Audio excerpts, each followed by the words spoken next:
So it's 2024 and you need to find some clients. You're running a staffing company or you're a freelance recruiter and you're looking for some business.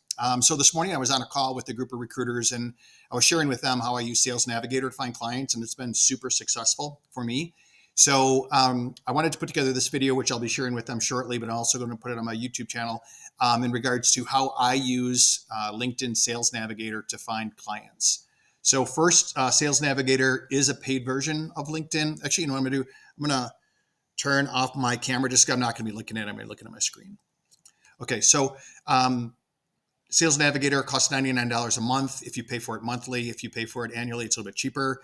Whenever I'm trying a new technology out, though, I only sign up for a month to see if it works for me. So spend your 99 bucks, get Sales Navigator. Here's what I do. So I'm in Sales Navigator. I click on accounts, and I preloaded some of this stuff just to keep the video short. So me personally, when I'm targeting companies to do business with, I'm going to look at companies that are 11 to 50, 51 to 200, and 201 to 500. The reason why I don't typically go bigger than that is just because oftentimes they'll have a vendor list, which you need to try to get on, and then you're competing with all the openings at the same time. So this is kind of a sweet spot for me. You can go bigger than that if you'd like, but for me, that's what I would recommend targeting.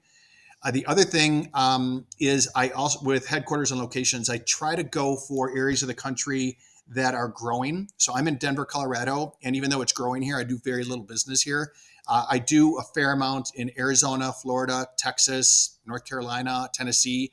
So I would recommend, if you are going to work nationally, which you may as well if you're doing perm placements, is target states that are growing. So we're just going to do Arizona again to kind of keep the numbers reasonable. So with the filters I put on, we have 256. And because this morning, most of those recruiters were healthcare recruiters doing nursing, I'm going to set up the filters for them. So I would do hospitals and health. There are some other healthcare filters that you can use, but I would start with this one initially. So again, this is the size company. This is the location. This is the industry that I'm targeting. And then this is a great feature, which I think a lot of people don't go into all these filters to see what they can do, is this is companies that have posted on LinkedIn jobs. So they are hiring on LinkedIn. So we know they're actively looking for people. Okay, so we got this. You can, I'm not going to spend a lot of time looking at this, but we'll scroll through. There's going to be 256 of them. You click this, select all. You could go page to page to page and click, 25 at a time. You would click save to a list, which I've already done. I'll click it again though. Close that out. And then, so I've been in accounts on Sales Navigator. Now I'm going to go over to leads. And so I've opened up a tab and already got that pre-populated. So I'm going to go over there to the leads section. And then I am going to target certain job titles. So who's hiring nurses at hospitals and clinics? So I know a lot of people have been told, you never talk to human resources, avoid human resources. I've never had that issue. I've been a recruiter for 20 years. I work well with HR. Oftentimes they'll introduce me to the hiring managers in order to make the hiring process faster. And the other thing I find working with HR is they're eager to get these positions filled. They want their hiring managers to be happy. And they're not my competition. They're working with me in conjunction. So again, I would look at some nursing managers, might be another title I would look for, chief nursing officer, and then the associate assistant chief nursing officers. And then I'm going to add the list. So I'm going to pull that list in from when I was over here in the accounts. I'm going to pull that over and just hit the plus, and I'm going to grab the list that I created. So now, rather than before it was like 200 something, now we're down to 87 people that work at these companies that are the job titles that I'm interested in. Another thing I'm going to mention real quick, even though this would be a separate video, is one way to help build rapport with these hiring managers is to see who's posted on LinkedIn. So I would personally make time during the day to click this button and look at all 7 of those. This is a feature that's in LinkedIn as well, as it'll show how we're connected. But a little further down here, let's see. We'll see if anyone's done any posts. There we go. This person has done 2 posts on LinkedIn.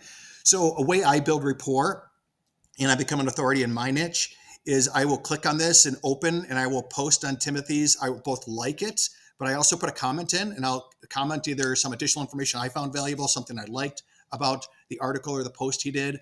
And if I continue to do that, so let's say he posts twice a week and he starts to see my name over and over and over, because honestly, some posts will go viral and they'll get thousands, but most posts might get one or maybe five replies or some comments. So this is definitely a valuable way. And he's definitely going to click on your profile at some point and say, who is this guy that keeps commenting? And then he's going to say, oh, he's a healthcare, recruiter. And obviously I'm hiring because part of the filters we used in the account section is we know that Timothy's company is hiring. So the next stage to this, which I'll do in a different video, is I would export this. There are several tools. I use the Lead Scraper, but there's Apollo, there's Lead Leaper, and you can pull all this stuff, all these people out. You'll click this. It will just scrape it all out, put it into a CSV file. It will use artificial intelligence to guess their email address, their phone number, and then I will do a cold drip campaign to them via email. And I also use Calendly to share my calendar. So people are dropping into my calendar, and I try to get a minimum of 6 client conversations a day, and I can do that with this strategy. So again, using accounts, setting up these filters, and then putting them into a list, saving them to a list, and then I'm going over to leads, and I'm populating that list I just created of those accounts. I'm putting the hiring managers and HR. That's just my opinion. And then I'm creating this list. And like I said, then I use a different tech stack to actually pull this and push that out. So if you'd like to leave a comment and anything you want me to go into greater detail on, or any other tools that you think you'd like me to run through, I really, really like technology and how it helps us as recruiters.